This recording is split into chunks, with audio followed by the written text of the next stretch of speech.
Hi guys, welcome to episode 24 of the Fiberista Files. Today is Sunday, February 20th. Alright, well, it's been a pretty busy week here. I think I mentioned last time that I had an appointment to get my taxes done this past week on Thursday, and that went a lot better than I expected it to, and I'll go over that in a minute, but Thursday ended up not only being the day that we went to get our taxes done, but also the day that we bought a new computer, because our old one died. Again. About a year ago, maybe a little bit less than a year ago, our hard drive crashed on our laptop, and it was still under warranty, so we went and got another another hard drive, and everything was okay. We lost some stuff, but nothing you can do about it, really. So this new hard drive crashed on Thursday morning, and nothing. I mean, the computer wouldn't boot, it wouldn't do anything. Now, when you have an internet-based business, you can't be without a computer, and I was approaching February vacation, which I'm on this week, which is a week off of school. The whole state doesn't have school right now. I can't be without it for a whole week, not only because I would have, major withdrawal from my internet, but also because I can't run my business. I don't have an internet phone, I don't have any other way, if I'm not at school, to conduct my business, to print my shipping slips from PayPal, to collect my money, to do any of that. So we needed a new computer, and quite frankly, I didn't trust our laptop, and I'm almost at the point now where I don't trust laptops anymore. It just seems like they don't last as long as the traditional desktops. So we bit the bullet and we bought this desktop computer. It's an HP, $500, got us a terabyte hard drive, 2 gigabytes of RAM, a 20-inch flat screen, widescreen monitor. The thing is sweet. It's going to take me forever to even put back up the programs and things that I had on the old one, but because guess who doesn't do backups? But I'm also looking at an external hard drive, so hopefully even if this one crashes, it won't be as traumatic. I'm holding out hope that I'm going to be able to recover some of the files off of the old laptop's hard drive. I don't know that that's going to happen, but it's going to be at least a couple of months before I even try it, because Best Buy's Geek Squad will do it, but it costs you $100 even for them to try, whether they get anything off it or not. So it's not high on the priority list. Unfortunately, all of my saved podcasts are on the old computer, so episode 23, which should have been uploaded to YouTube by now, has not been. I'm going to look to see if there's a way to save YouTube and bullet videos to your hard drive. I don't know that I've ever tried to save a video to my computer, honestly. So I'm going to try it, and if I can, then I'll get them all squared away and everything will be in both places. But if not, you can still always get the podcast from www.thefiberistafile.com. So, that's the week. Taxes. I was really dreading this year's taxes. As a sole proprietorship, your taxes aren't separate from your business expenses, rather. Business taxes aren't separate from your personal taxes. So my husband and I went to get our taxes done. He's been out of work due to a knee injury for he was out more than half the year last year. So when you combine the fact that he didn't pay taxes on his disability checks, and I had this business that I really had to pay taxes on, we were really concerned that we were going to have to pay in $1,000, which would have killed us. Maine is ranked 50th out of 50 states in small business climate. We really get taxed near unto death in this state. Taxes are really, they're really bad. And there's been a lot of talk about improving the business climate here in Maine, but not a whole lot has happened. So when I was preparing, thank heavens I did this on Wednesday before the computer crashed. I was preparing my taxes, and I've mentioned before that I use Outright.com accounting software. I like that it's web-based, so if I need something, at school or whatever, I can do that. But I'm also not responsible for saving anything like I would be with an Excel spreadsheet or anything like that. So I use Outright. I really like it. It was recommended in the book. I've got it right here, actually. The Knit Girl Guide to Professional Knitwear Design by Shannon Oki. It was mentioned in here, and I went and I really liked it. And actually, I did a survey with one of the creators of the website, and they were super nice. Very good customer service. So anyway, Outright has a tab called Reports where you can report out everything that you did in a specific year or month or whatever. So I selected 2010 and it printed me a little sheet that had all of my categories listed. Cost of goods sold, supplies, shipping, fees, all of that was all listed out. And then it also has a little link on the right where it says Print Schedule C.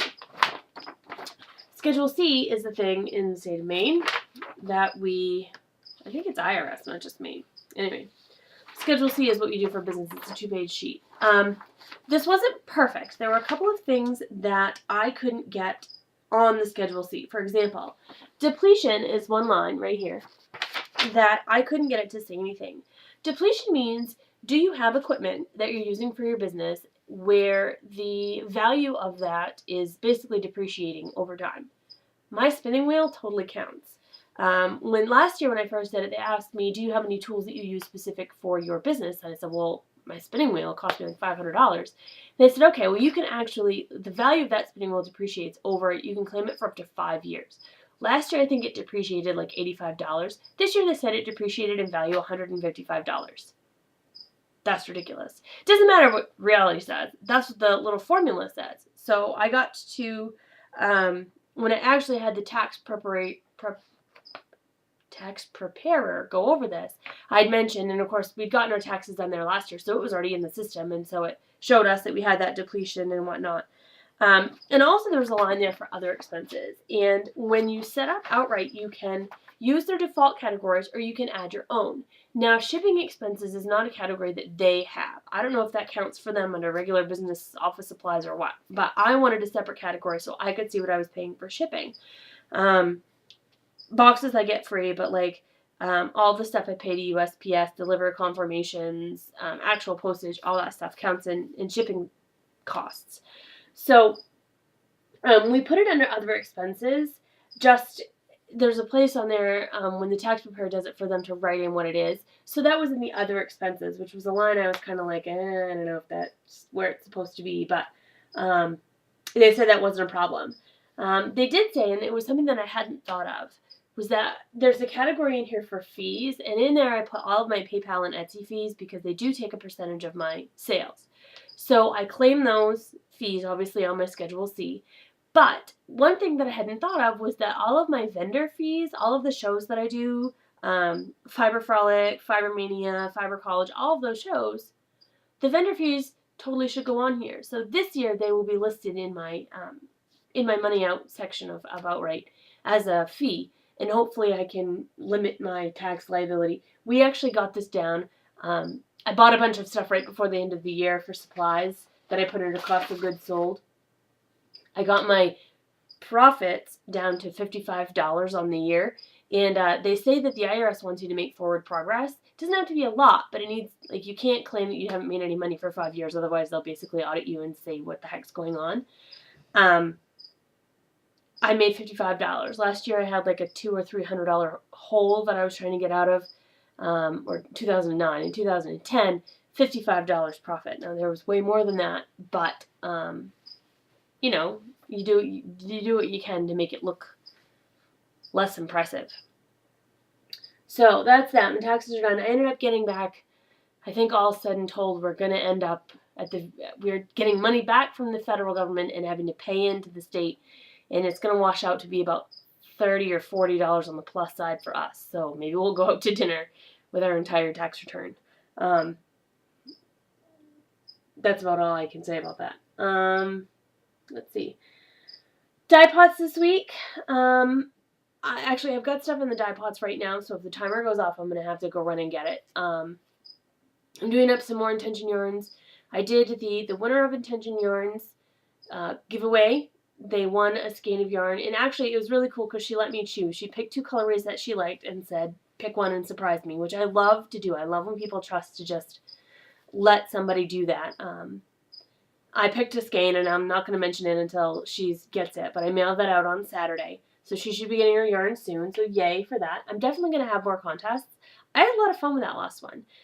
If you've been paying attention to any of my areas of internet domain, I guess, you may notice I'm doing a spindle giveaway right now, and I'll talk about that more in a minute because I'm going to draw the name here in just a minute. So, giveaways are a lot of fun. Oh, focus socks. They're clear over in there. Hold on one second, and I'm gonna hold on. Okay, so the focus socks. You saw this one that I did last week. That one's done. That's the dog. I'm wondering what the heck I'm doing. This is the second sock. I am just beginning the increases for the heel for the gusset. So I hope to be done next week, honestly. The stripes match kind of, but they only match in one direction. Like, I don't remember which one's which. This one. Like, this side matches, and the other side kind of matches, but if you flip the sock around, Pudge, you cannot go upstairs. Stop. Leave Daddy alone.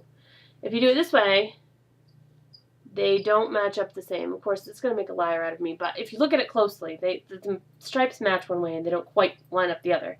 I was going by starting the increases when I got the same number of blue stripes, and turns out that's a little bit wrong. So I'm like 4 rows longer in the second sock than I was in the first. I don't really care. My feet are off by more than that, so honestly, not a big deal. But you can see I still have, with probably half the sock to go, I still have a huge bunch of yarn left here, so hopefully that will be done next week. I can't wait to wear those. Those are going to be so awesome.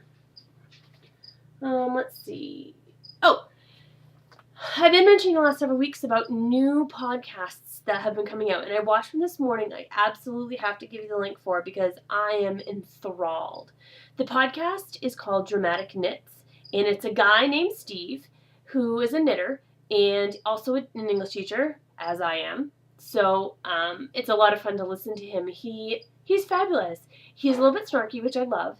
He's very thought-provoking, and I'm not sure that he maybe intended to do that, but he was talking about how a lot of his knits he actually has to give away because there are things that he enjoys knitting and techniques and things and that he likes to try, but they're really not knits for men. The dog is going to chew its food bowl.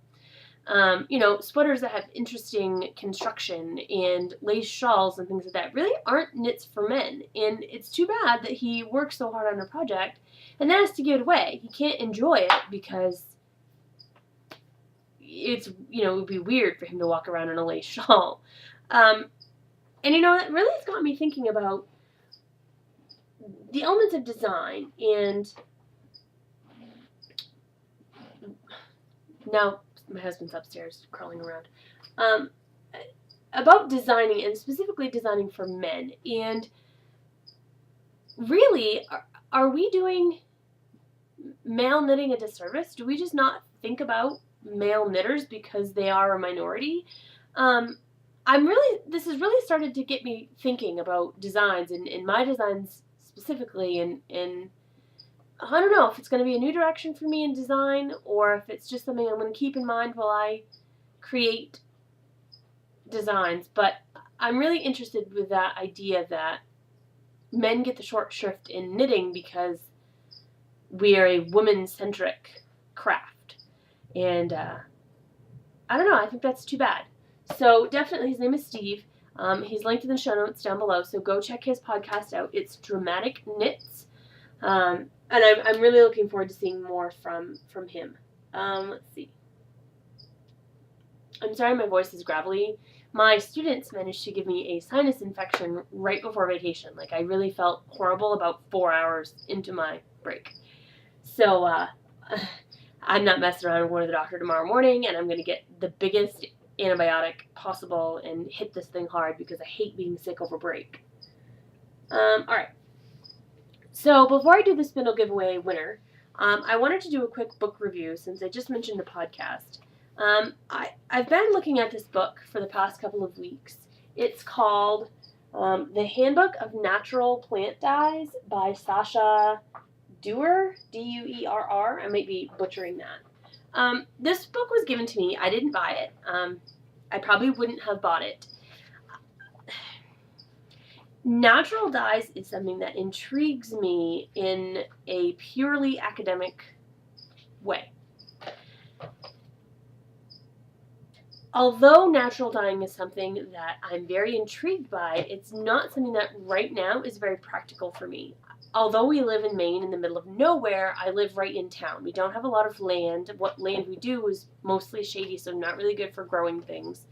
It would be hard for me to have a dye garden, and there are some things I could do, but realistically, when you're dyeing for profit, sometimes the easiest and cheapest wins out over best practice. I am very, very efficient with my use of acid dyes. I do not pour dye down the drains. I use up every last little bit that I can, mainly because I'm cheap, but also because I don't really know what that will do to our water supply and whatnot. And I do try to be responsible. But this book is interesting. It says to personalize your craft with organic colors from acorns, blackberries, coffee, and other everyday ingredients. Great. I don't know many people who routinely drink organic coffee. I drink the same Maxwell House or Folgers or whatever that everybody else does. Now, does that mean that I couldn't dye with coffee? Well, no, I could, but it's not organic. And that was one of my issues with this book, honestly, that I read it, is it's really preachy. It's all about, and there's nothing wrong with making slow textiles and doing this the slow way, the long way, the way that it has been done in history. But I don't think that labeling every picture as, oh, look at the wonderful things from my organic garden, and look at all the wonderful things my organic plants create, and, I'm trying to find one. When you choose to make your naturally dyed fiber, what you choose to make with your naturally dyed fibers is an exciting realm to explore. I purchased this alpaca fiber from a local farmer. Going to the source for your fibers can be as rewarding as going to the source for your dyes. Well, you know what? You don't need to sell me, okay? If I bought the book, then I'm already there. I'm already invested in investigating this further. So don't keep telling me how great it is. I get that. What I was hoping this book would be is an actual handbook. An actual book that says, here's what you need to do. Here are the steps. Here's the process. Here are all of the things that we can think of that make certain dyes, and here's the color that they make, and here's what you need to do, A, B, C, D, E. I've not naturally dyed before, so I need sort of a beginner's reference primer on how to naturally dye. There are some recipes in here. For example, sour grass, which isn't a grass we do not have here in Maine to my knowledge, they do have a sour grass dye recipe, which has what you need to do, the stems and the leaves. You need 4 ounces of fiber. You gotta place the wetted fiber in the dye bath, simmer at 180 degrees, and then it shows you an example of the finished color, which is kind of nice. This is a beautiful yellow. It's like almost a neon yellow. It's really pretty. Doesn't say where you can get sour grass. Doesn't say what conditions sour grass grows in, really. Is this an arid plant? Is it just shade loving? I don't know any of these things.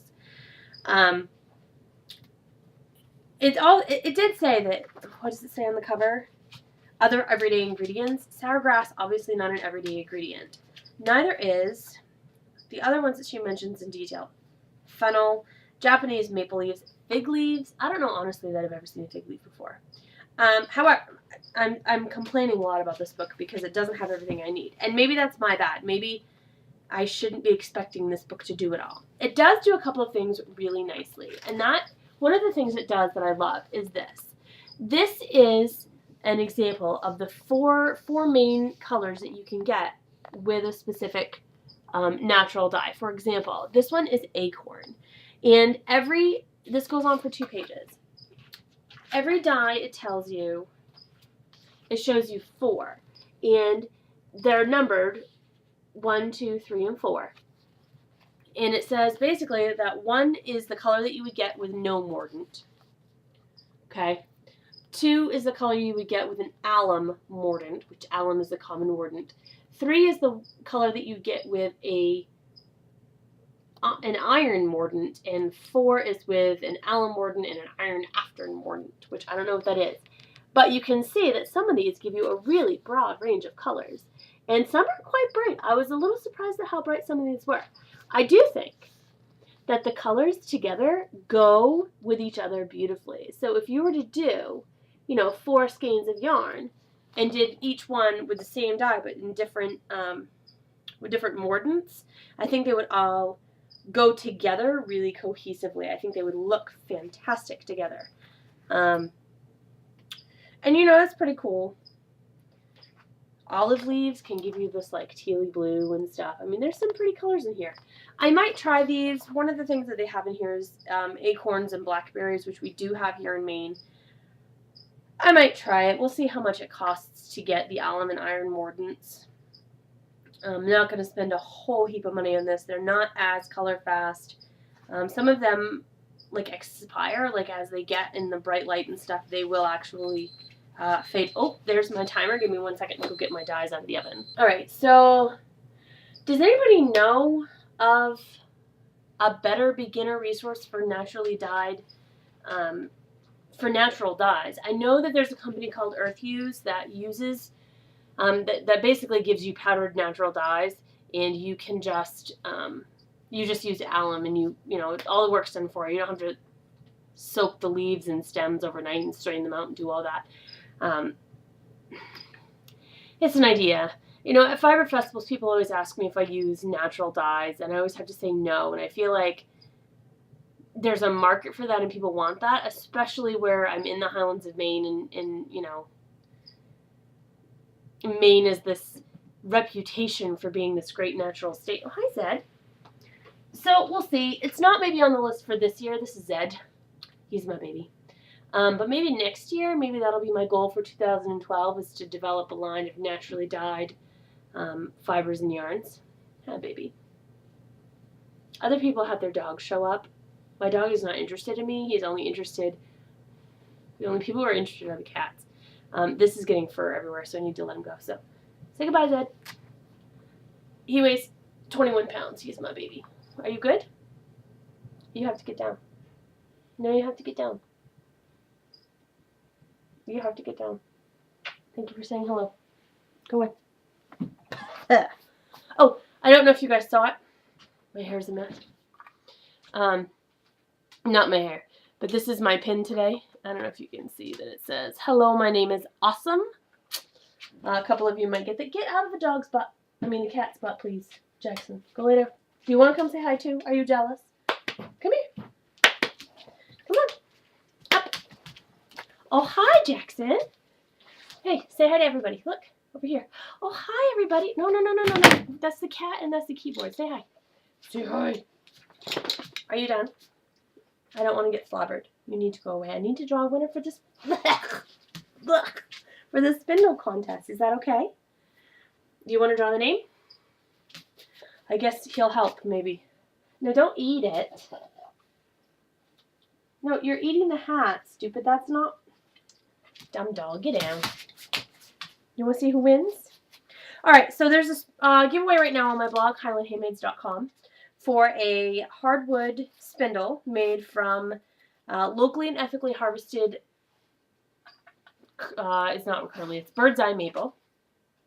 We just started experimenting with hand-turned hooks rather than the brass cup hooks that we don't really like and are really hard to fit in there. This is, let me see if I can get you on a black background. This is the hand-turned hooks that we're doing now that go right in the spindle shop. They look awesome and they work awesome and they just helps to spin a lot. Jackson, you're really not helping to draw the winner. I'm sorry, honey, but you need to go lay down. Go lay down. Don't give me a broken heart look. Ugh, dogs. Okay, so this was a quick contest. I posted it last night and I closed comments today at noon. It's now 2:45. Okay, so the winner for the Highland Handmaids Top Whorl Spindle is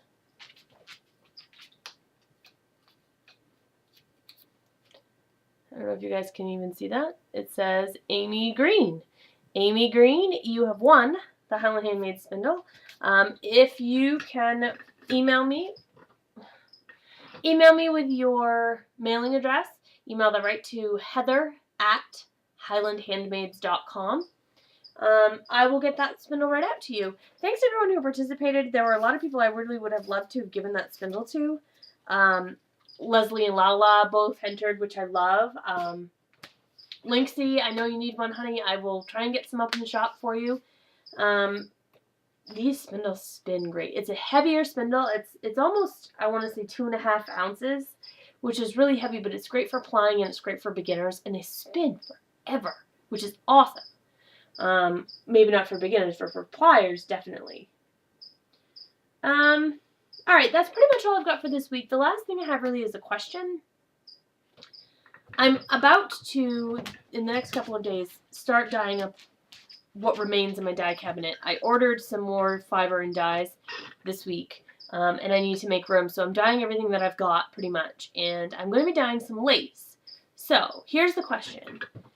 Do you want, in your lace yarn, Jackson... The dog just ran up the stairs, which she's not allowed to do. Climbed over her chair and went up the stairs. In your lace yarn, do you want solid colors, semi-solid colors, monochrome colors, which would be like a light, a medium, and a dark green, or maybe like a minty green and a regular green, sort of variations along the color, or true variegated yarn, which would be like pinks and blues and things like that. What do you want in your lace yarn? I don't knit with a lot of lace, and when I do, I generally buy it from like Knit Picks, which is really cheap. And when I buy from Knit Picks, it's all pretty much a solid or a heathered color. So, you tell me what you want, and I'll get dyeing that up. So until next week, guys, happy spinning and knitting. Thanks for tuning in.